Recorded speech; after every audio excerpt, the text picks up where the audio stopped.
Welcome to Everything iOS YouTube channel, guys. iOS 10.2 has been released finally after 7 betas. I haven't done any reviews on the betas, but now the final product is launched. Let's show you guys what it's all about. So first things first, let's dive into settings, and as you can see right there,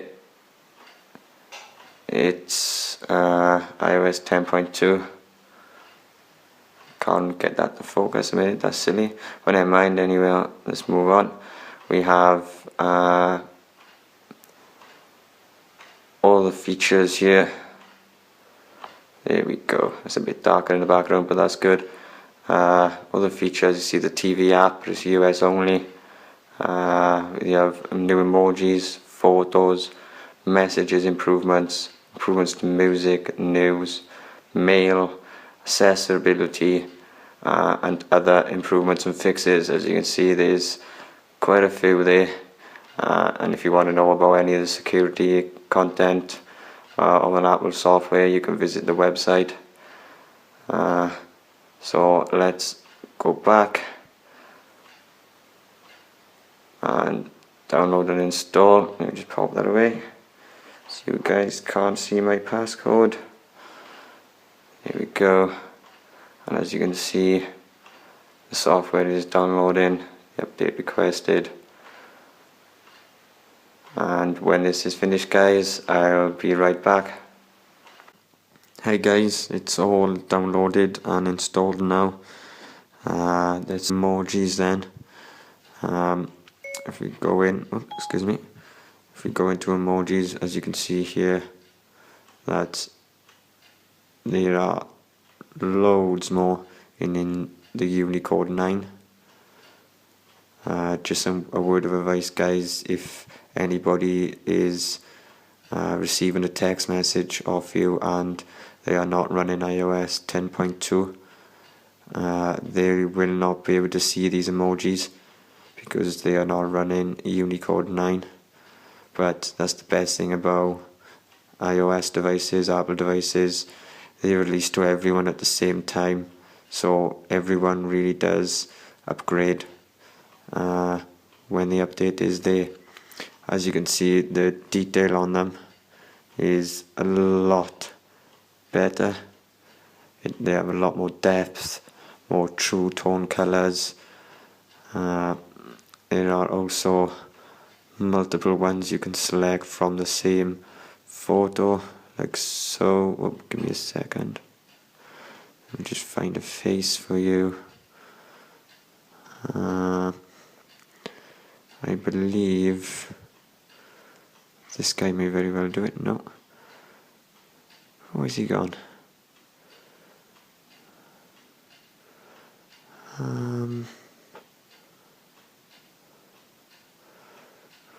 What about him? There we go.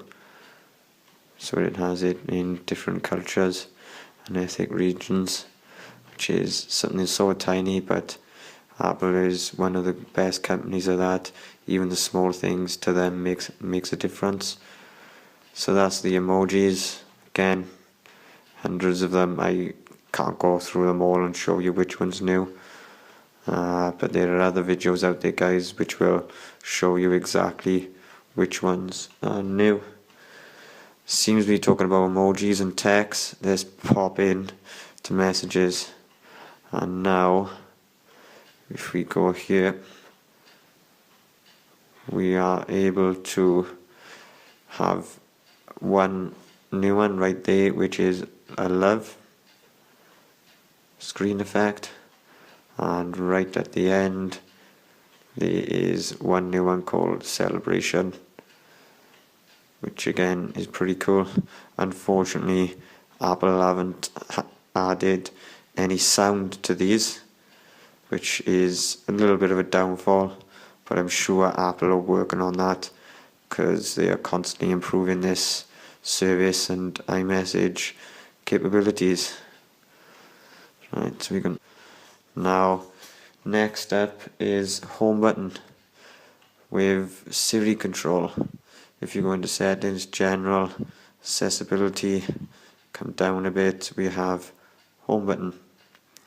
And now as you can see here, we have 3 options of what pressing and holding the home button will do. You can either have it do Siri or the old-fashioned voice control. I don't even know if anybody still uses that at the moment. Or you can have the phone off. And now I believe even if this is off, the Hey Siri feature will still work if you have it turned on. There's another new camera setting which is very useful because it tends to bother me quite a lot. But if you move down to photos on camera, we now have an option which says preserve settings. This mode will preserve the last position your camera was in. Let me give you an example right here. If we just go to our camera, as you can see, I'm on photo, and by default every time I open my camera it will start on photo. So if I just go to video over there, come out to camera, go back in, it's on video. But if I get rid of the camera, go back in, it remains now on video. It remembers the last location I was in. Again, if you pop out, close it, if you see what I mean, it will stay on slow motion. There's a new widget for the video. Unfortunately, video is still here in the UK and it hasn't turned to the new TV app they got, but there's a new widget for that, and there you go. It will show you the last one. You can show more, and it will show you the last a couple of your videos directly in the widget. The speed of it, it seems a little bit faster, definitely with double tapping the home button. It's much more responsive. Live photos, guys, has become, let me just pop that away, a lot smoother. Let me just give you a quick demonstration. If I pop into photos, go to my photo and hit my live mode on and take a quick one and play it back to you guys with a 3D touch. It's a lot smoother. I believe it's now playing around 50 to 60 frames per second rather than that jumpy 18 to 20 frames per second. So well done to Apple for that, because even though it was a really great feature, it wasn't really up to a standard way you could use it. 3D touch has a bit more of a transparency to it compared to the last OS. As you can see, I'm not 100% sure on it, guys, because if you have got that bright colour in the background, sometimes it can obscure the actual text of what's there. As you can see with the Bluetooth and Wi-Fi there, it's not so great coming through the recording, but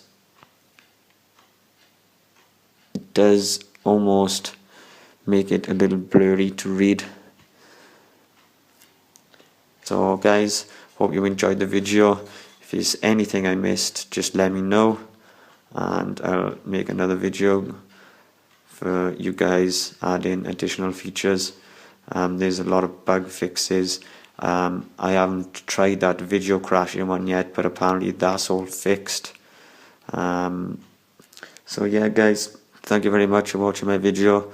Please subscribe and like and comment. Thanks for the support. Cheers guys.